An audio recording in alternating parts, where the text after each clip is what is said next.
Hello friends, मेरे channel में आप लोग को स्वागत है। तो एक मिनट है सर जी। ठीक है, तो चलिए शुरू करते हैं अपनी यूट्यूब चैनल से। जो यूट्यूब में मैं अपनी वीडियो पोस्ट करता रहता हूँ, तो आई होप ये सारे वीडियो आपको अच्छा लग रहा है। तो जिसने फंडामेंटल और टेक्निकल एनालिसिस को सीखना चाहते हैं तो ये फर्स्ट स्टेप है, इसको ज़रूर सुन जान लीजिए, देख लीजिए। और जिनको पता भी है और वो चाहते हैं कुछ ज़्यादा सीखें, कुछ उसके एक्स्ट्रा करें, तो इसमें भी वही पॉइंट है जो step wise, step by step you can मतलब apply your strategy. Okay, then goal towards 3200 और 2400, तो इसके ऊपर भी वीडियो बना हुआ। ये बहुत अच्छा वीडियो, स्पेशली मैं इसे निफ्टी आईटी वर्सेस एसेंचर का जो वीडियो मैंने लेके आया हूँ ये। और ये हमेशा मार्केट जो डिस्कशन होता है और बीच इसके अंदर जो डिस्कशन होती है, ये हमेशा मार्केट के बारे में कुछ ना कुछ होता रहता है डे टू डे। और निफ्टी कितना गिर सकता है ये वीकली वाला है, तो लेट्स सी। आज जैसे वीकली एनालिसिस है, तो आज दिन आ गया है और वो हम लोग करते हैं एनालिसिस। और जैसे जैसे मैं ये भी कहना चाहता हूँ कि आप सारे वीडियो देखते रहिए, पूरी वीडियो देखिए, पूरी बिल्कुल फॉरवर्ड मत कीजिए। और उस वीडियो में ऐसे ऐसे स्टॉक के बारे में कोशिश करूँगा, जो उस चीज़ को मैं कोशिश मतलब मैं आपको बोलूँगा जो अच्छे लेवल पे हम बाई करें। और इसकी टारगेट 30, 40, 50% ये सारे चीज़ के ऊपर एक्सप्लेन करने के लिए कोशिश करूँगा, ठीक है ना। तो चलिए बिना देरी करें आते हैं पूरी टॉपिक के ऊपर, इसको क्लोज करते हैं। और यहाँ पे आते हैं, ये चीज़ अगर आप देख पा रहे हो, अगर ये चीज़ अगर आप यहाँ से देख पा रहे हो, तो क्या चीज़ देखने में आ रहा है कि ये जो एडी लाइन है, तो मैं हमेशा बार बार एडी लाइन के ऊपर फोकस करता हूँ। जिसने मेरा वीडियो पूरा देखा होगा उनको सब कुछ पता है क्यों एडी लाइन इंपॉर्टेंट है। It's not for the trading, it's for the investment kind of purpose. So यहाँ पे रेड लाइन जो था वो एडी लाइन एकदम से तेजी हुआ था। और ये जो तेजी था ये था इस पॉइंट पे मार्केट में, जब इलेक्शन ख़त्म हुआ था उसके बाद जो तेजी था। और यहाँ से पता लग गया था कि मार्केट में एक तेजी आने वाली है, बट एडी लाइन में वो उस बेसिस पे तेजी नहीं आया था। बट हाँ, यहाँ से भी बंदा को किसी ने भी बाई किया होगा, चाहे वो mid cap, small cap, large cap, तो वहाँ पे भी बहुत अच्छा खासा पैसा बनाया गया होगा। मतलब बहुत अच्छा पैसा बना गया, मतलब यार मैं कोई भी चीज़ यार मेरा मतलब वो स्लिप हो जाता है, तो क्या मैं बोलूँ। चलिए तो आगे बढ़ते हैं। तो यहाँ से अगर आप एक चीज़ देखो कि एडी लाइन जो है ना, वो हायर हाई नहीं बनाया, तो यहाँ पे फिर कोशिश किया कि एक अच्छा खासा तेजी हुआ। ये फिर कोशिश किया इस हाई को ब्रेक करने के लिए, ये जो हाई था इस हाई को ब्रेक करने के लिए, ठीक है। बट ये क्या हुआ, फेल्योर हो गया। और ये फेल्योर कहाँ हुआ, इस पॉइंट पे, ये जो इस पॉइंट पे, तब तक निफ्टी कहाँ थी, निफ्टी थी टॉप में 26,000। तो बहुत लोगों को पता होगा इसकी नियर द 26,000 या 25,800 के आसपास फिर भी आपके पास ऑप्शन थी कि बहुत सारे स्टॉक होंगे जो लिमिटेड लॉस होंगे, लिमिटेड प्रॉफिट होगा, या अच्छा खासा प्रॉफिट के किनारे में खड़ा होगा। तो यहाँ पे भी टाइम हुआ करता था कि आप चाहो तो आप बुक कर सकते थे। तो बट यहाँ पे आपकी एडी लाइन क्या बोल रहा था कि नीचे मैं जा रहा हूँ, दैट मीन्स कि मार्केट की जो ब्रेथ है वो स्ट्रॉन्ग नहीं है। सो यहाँ पे एक इंडिकेशन मिल गया था। और उसके बाद हमने एक अच्छा 7-8% की फॉल देखे। और 7-8% फॉल के बाद हमने क्या देखा कि एडी लाइन ज़बरदस्त गिर गया। तो ये जो चीज़ है ना, ये इसमें अगर आप मिड और स्मॉल कैप देखोगे आज के टाइम पे 30 to 40% की फॉल हो गया है। तो ये सिर्फ 30-40% की बात नहीं है, मिड कैप स्मॉल कैप की बात नहीं हो रहा है। अगर आप चीज़ों को देखोगे टाटा मोटर्स की, जो अगर मैं आपको टाटा मोटर्स की ग्राफ दिखाता हूँ, ये जो टाटा मोटर्स जो मार्केट के साथ चलता था, मैं ये नहीं बोल रहा हूँ कि मार्केट से पहले चलता था, मार्केट के साथ जो चलता था, आज के टाइम पे टाटा मोटर्स करीब करीब 30% गिर चुका है।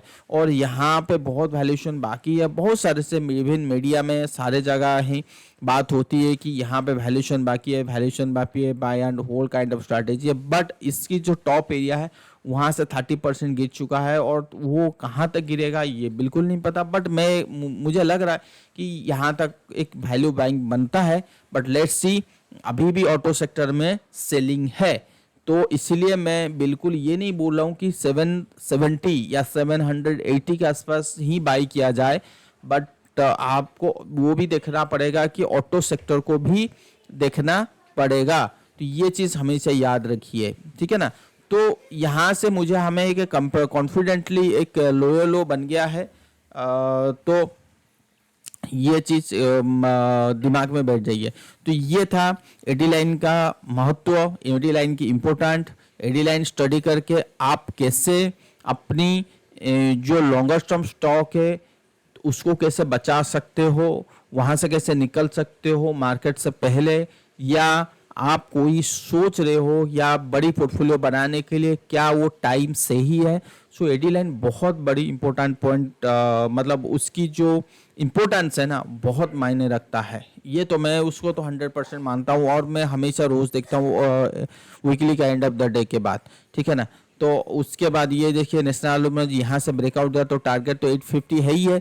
तो जिस बेसिस पे अभी कॉपर और एल्युमिनियम बेस मेटल में सेलिंग आ रहा है, तो कहीं ना कहीं ये लगता है कि आने वाले टाइम पे भी यहाँ पे भी सेलिंग आएगा। तो you have to be careful. So let's see, but in the technical wise not showing any kind of fresh signal, pressure signal ऐसा नहीं शो कर पा रहा है। हाँ yes, if it breaks this level, अगर ये चीज़ अगर 200 के नीचे, अगर 210 के नीचे अगर आता है, तो डेफिनेटली इट विल बहुत इसका नीचे आ सकता है। मतलब नीचे मतलब यहाँ तक भी आ सकता है। यू हैव टू प्रिपेयर कि यहाँ तक भी आ सकता है। तो चलिए, ये तो हो गई टाटा मोटर्स, एडी लाइन। तो मेन चीज, मेन टॉपिक के ऊपर हम लोग आते हैं। क्या है वो है निफ्टी। तो जैसे आप सबको पता है कि हमारी मंथली क्लोजिंग हो चुकी है, और आगे बहुत बड़ा इवेंट है। और आप जिसने भी मेरा 2 हफ्ते पहले वीडियो देखा होगा, तो उनको मैंने कहा था कि मार्केट जो वेट कर रहा है वो कर रहा है एक इवेंट के लिए, और वो इवेंट 5 नवंबर का इवेंट है। और जैसे आज तो 2 तारीख हो गया, कल संडे है 3 तारीख, ठीक है। और परसों 4-5, तो मंगलवार को एक इवेंट आने वाली है। एक इम्पोर्टेंट हो सकता है कि हमें 5 को वो चीज़ ना मिले, 6 को मिलेगा। तो वो डिपेंड करता है टाइम के बेसिस पे। बट 5 नवंबर हमें शाम तक, मतलब 5 रात तक कंफर्म हो जाएगा कि हम क्या कर रहे हैं या होने वाला है। तो जैसे अभी दिख रहा है कि अभी ट्रम्प जो भाई साहब हैं वो जीतने वाले हैं। तो लेट्स सी क्या होता है, ठीक है। तो क्या होता है यहाँ पे, अगर मंथली कैंडल देखोगे तो सबसे, ये देखो मंथली कैंडल कभी भी लो नहीं बना है, और कभी भी लो मतलब कभी भी इसके लो के नीचे नहीं गया। यहाँ पे देखिए छोटा सा कैंडल है, और लो के नीचे यहाँ पे बहुत बड़ी कैंडल, मतलब 6% की क्लोजिंग आ चुकी है monthly candle. So it is not showing good. अगर हम सेंसेस की चार्ट की बात करें तो भी वही चीज़ दिखा रहा है। अगर बैंक निफ्टी की चार्ट बात करें तो बैंक निफ्टी तो मिलजुला कि पहले से ही था। तो ये जो लो कैंडल, इस लो के नीचे, सो दैट मीन्स कि समथिंग इज देयर। सो यहाँ पे देखिए लो 2-3 महीने के लिए हम नीचे चले गए। यहाँ पे देखिए मंथली कैंडल लो हुआ तो बहुत 4-5-6 महीने के लिए नीचे आ गए। तो ये सारे चीज़ है, ठीक है। और यहाँ पे मंथली कैंडल की क्लोजिंग ठीक नहीं है, बात समझा। और ये क्लोजिंग कहाँ है, ये सबसे बड़ी बात है। ये जो क्लोजिंग ऑल टाइम हाई के आसपास है। तो जब जब ऑल टाइम हाई के पास पहुंचता है, हमें ये देखना पड़ेगा। ये देखो ऑल टाइम हाई मतलब ऑल टाइम हाई कह रहा हूँ, जब जब RSI 80 के आसपास आता है, और वहाँ पे अगर हमें कोई भी मंथली कैंडल में बहुत बड़ा ये मिलता है, यहाँ इसको ना लॉक चार्ट बना लेते हैं so that you will get clear picture at least. यहाँ पे देखो जब भी ये मंथली कैंडल बड़ा लॉन्ग कैंडल बना यहाँ पे, तो कहीं ना कहीं बहुत नीचे तक गए। उसके बाद हमने देखा 80 के अगर बात करें तो ये तो 75 है। तो अगर इसकी बात करें देखो 79 80 ये भी लगभग वही है। उसके बाद मंथली कैंडल देखे तो हमने कितने महीने 1 2 3 4 5 6 7 8 9 मंथ, मतलब करीब करीब एक साल तक हम लोग नीचे गए। फिर उसके बाद हमने देखा कि ये again we are getting the 80 level. So at this point you are मतलब आपको कंफर्मेशन मिल रहा है कि क्या ये चीज़ दोबारा हो सकता है, जहाँ पे आपको यहाँ पर कहाँ पर यहाँ पे और यहाँ पे मिल रहा है ना, मिल रहा था। एक मिनट देखते हैं। हाँ, यहाँ पे इस पॉइंट पे तो परफेक्ट है। ये 74 है यहाँ पर 74 है, बट मार्केट ऊपर नहीं जा पा रहा था। जब मैं 80 की बात करूँ तो 79 80 की बात, तो ये इस पॉइंट पे। सो ये 2 पॉइंट पे हमने देखा। और तीसरा पॉइंट यहाँ पे आपको 2008 में तो काफ़ी बड़ा मूव आया था। अगर आप चीज़ों को देखोगे, पिछला डाटा को अगर हम देखें कि इसका पहले क्या था, ये देखो 79 80 अच्छा खासा गिरा था मार्केट। ऐसा नहीं है कि नहीं गिरा था, बहुत ही अच्छा खासा मार्केट में फॉल आया था। ठीक है, आर से गिर रहा है, मतलब इसका दैट मीन्स कि आपको बहुत ज़बरदस्त गिरावट आया था। ये देखो मार्केट की बात कर रहा हूँ 35% की फॉल आया था।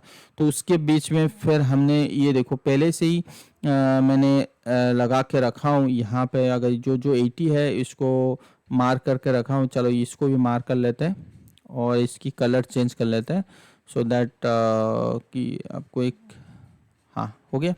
अब देखो यहाँ पे 80 है, हमें एक बियर कैंडल मिला। और उसके बाद अगर हम हाई से भी देखेंगे तो ये 2 मंथ्स का फॉल है, बट फिर भी हाई देखोगे ना तो 30% का फॉल है। कोई छोटी चीज़ नहीं है, 30% बहुत मायने रखता है। ठीक है, उसके बाद ये देखो 80 के आसपास नहीं था, मतलब 79 है, फिर भी 79 78 जैसे मैंने कहा कि ये मायने रखता है। तो फिर भी आपको 15% की फॉल है। 30% 15, मैं परसेंटेज वाइज कैलकुलेट कर रहा हूँ ना कि पॉइंट वाइज। तो इसके बाद हमने देखा 80 यहाँ पे मिल रहा है यहाँ पे, तो कंफर्मेशन इस कैंडल के बाद आया। तो देखो बहुत बड़ा फॉल गया। तो इससे हमें क्या सीखने के लिए मिला कि जब जब आपकी RSI 80 आता है तो एक इंडिकेशन देता है, मंथली हुआ मैं बात कर रहा हूँ, इंडिकेशन दे रहा है कि वहाँ पे आने वाले टाइम पे हमें फॉल हो रहे हैं। नंबर 1। नंबर 2, तो आपको कंफर्मेशन के लिए क्या चाहिए होता है, कैंडल चाहिए होता है। तो कैंडल मिलने के बाद आपको कितना परसेंट की करेक्शन मिला, तो मिनिमम 15%, मैक्सिमम 50%, 30%, इवन 40% रहता है। तो मिनिमम 15% की फॉल तो मिल ही रहा है। मिनिमम 15%, 15 से 30% एक्सपेक्ट करके चलो मिनिमम। ठीक है ना। तो अभी के टाइम पे जो अभी रिसेंटली फॉल आया है और 80 के बाद, तो हमने कितना परसेंट का फॉल हो गया, 15%? बिल्कुल नहीं, 15% अभी तक फॉल नहीं हुआ है। सिंपल कितना परसेंट फॉल हुआ है तो एक मिनट देखते हैं हम। मुझे याद नहीं है। इसको रेगुलर चार्ट करते हैं और ये सारे ड्राइंग किया हुआ है, तो हो सकता है कि आपको थोड़ी सी दिक्कत आए, और वो कर लेते हैं। हाँ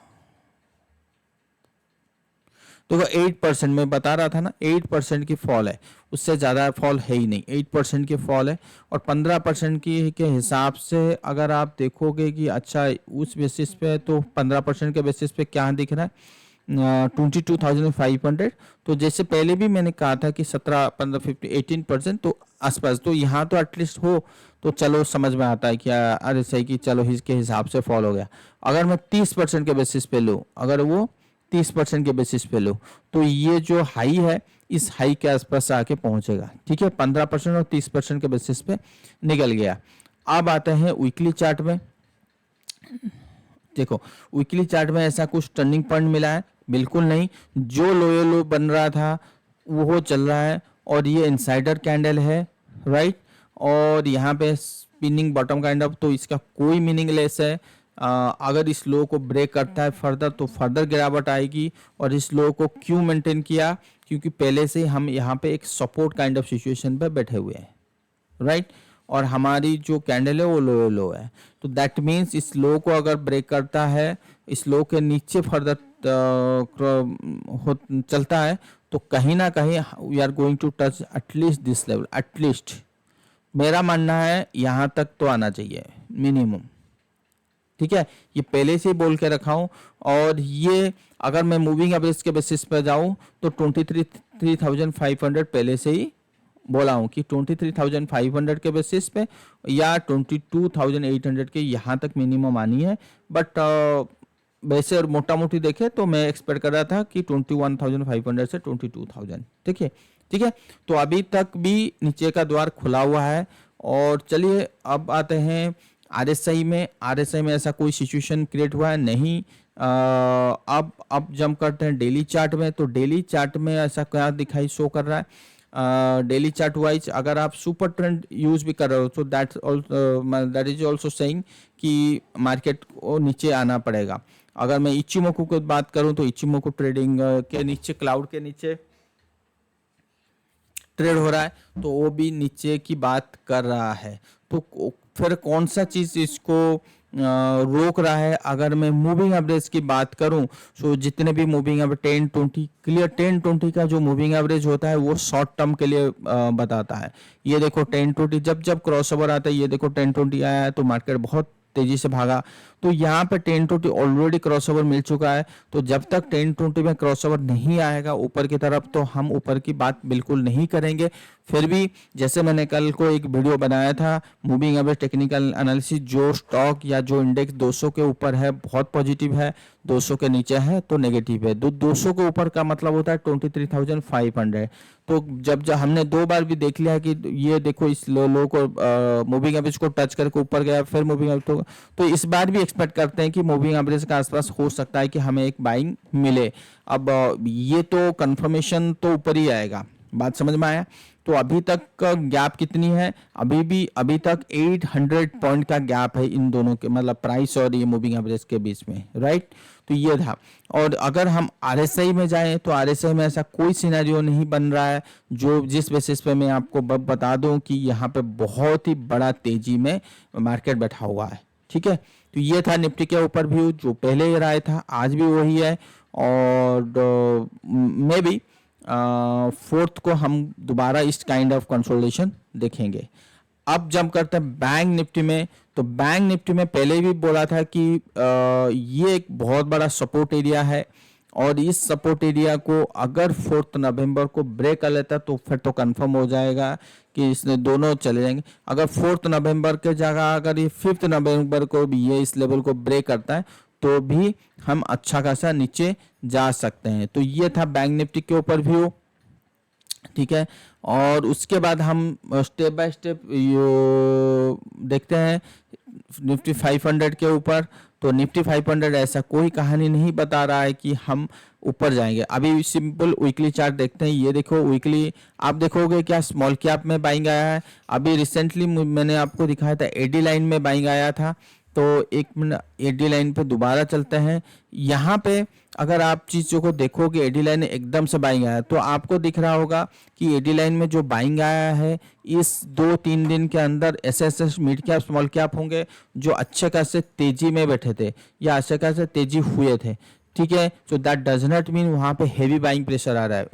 क्यों कह रहा हूँ, क्योंकि इससे पहले भी हमने देखा कि यहाँ पे भी बाइंग आया था, यहाँ पे एकदम से सेलिंग के बाद हमने एडी लाइन में बाइंग आया था, उसके बाद भी एडी लाइन नीचे गया था। दैट मीन्स कि मार्केट में, बट यहाँ पे जो ब्रेकआउट हुआ, यहाँ पे ये ब्रेकआउट होने के बाद उसके बाद इस पीरियड में अच्छा खासा मीडियम और स्मॉल कैप में बाइंग आया था। ठीक है, एग्जैक्टली उसी अगर स्ट्रेटेजी अगर आप यूज करते हो जो ये lower low kind of situation चल रही है एकदम से बाइंग आया, तो हो सकता है अगर कल को अगर ऐसे बना एडी लाइन ब्रेकआउट दिया तो फिर सोचेंगे कि हाँ मिड और स्मॉल कैप में जो बाइंग है वो फॉल्स नहीं है, वो कंटिन्यू होने वाला है। बात समझ में आया। एक क्या होता है, फॉल्स भी होता है और कंटिन्यू भी होता है। ठीक है, तो वो चीज़ अभी क्लैरिटी नहीं है। ठीक है, उसके लिए इंतजार करना पड़ेगा। तो देखते हैं क्या हो सकता है।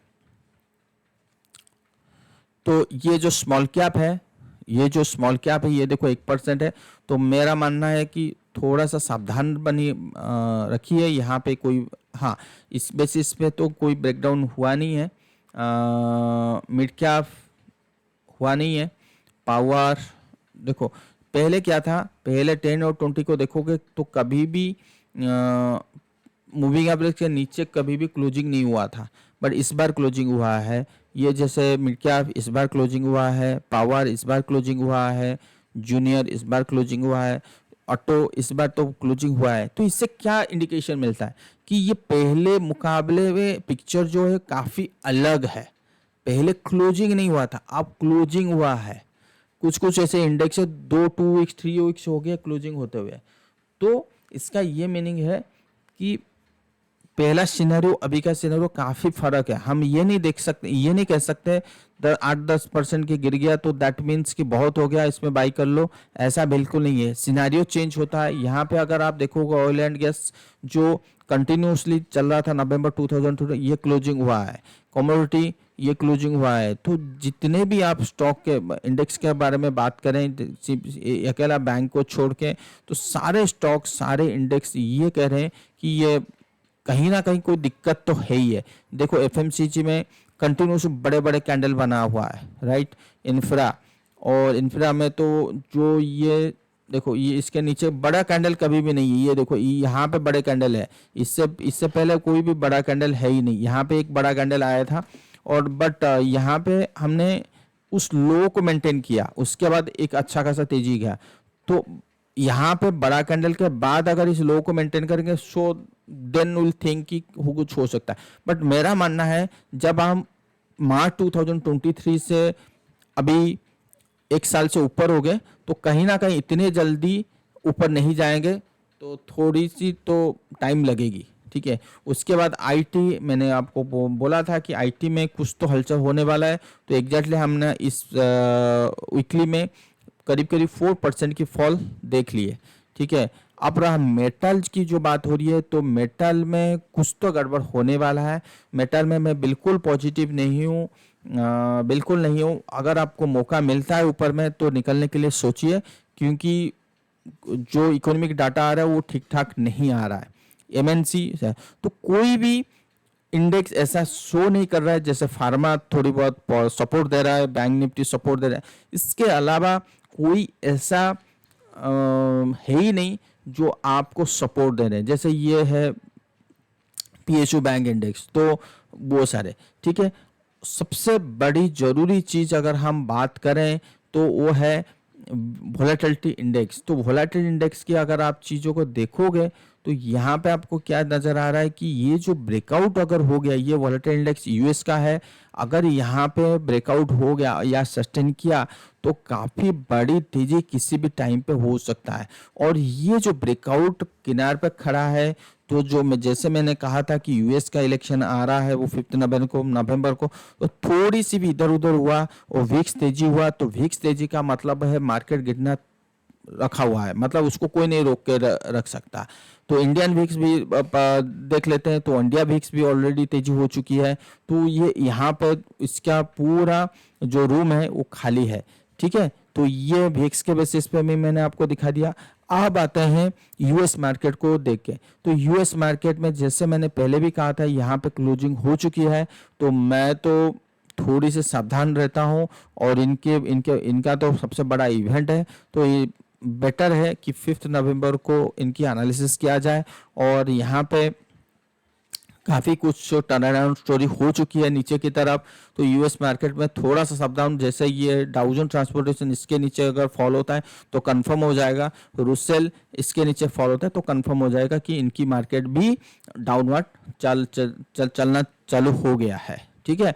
तो जैसे बिटकॉइन है अभी तक ऊपर है, पता नहीं क्या होने वाला है अभी बिटकॉइन, क्योंकि वहाँ पे इलेक्शन अगर हार गया तो बिटकॉइन भी वैसे ही नीचे नहीं रहेगा, ऊपर नहीं रहेगा, उसको भी नीचे आना पड़ेगा। तो ये सारे चीज़ जो सिनेरियो है, ये सिनेरियो ऐसे बन रहा है। तो यहाँ पे ज़्यादा डिटेल में अभी बात नहीं करता अभी के लिए इंटरनेशनल मार्केट के ऊपर, हम सारे डिटेल बात कर लिए इंडियन मार्केट के ऊपर। सो लेट्स सी, वेट करते हैं 5 नवंबर को कंप्लीट होने दीजिए, तो 6 इलेक्शन को देख के 6 नवंबर को पूरी अच्छी वीडियो आएगी और डे टू डे बेसिस पे जो वीडियो आ रहा है वो आता रहेगा। Thank you so much. अगर वीडियो पसंद आ लाइक सब्सक्राइब जरूर कीजिए। Thank you.